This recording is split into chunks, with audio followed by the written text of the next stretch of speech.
it's not about talking about differences, it's about recognizing the similarities, and which is why, strangely, my diary made sense to a bunch of 150,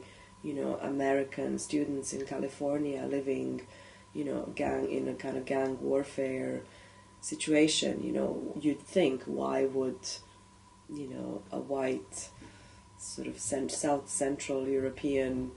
11, 12-year-old from the war in Bosnia, why would her story resonate with, 10 years later with 15-year-olds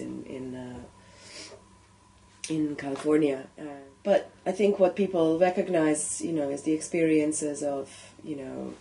the experiences that we all share as humans, and sometimes those experiences can be really simple ones, like relationships we have with our parents, or the relationships we have with our pets, or with our friends, or, it's the, I've worked on this book, Stolen Voices, which is sort of a collection of young people's writings and diaries through 20th century, and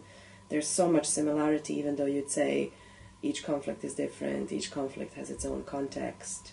The experience of conflict is so similar, but also they're just young people, and they want to go to school, and they want to have boyfriends and girlfriends, and they want to feel happy, and they want to, grow and pursue their hobbies and dreams, and and that's just a fact everywhere. A child in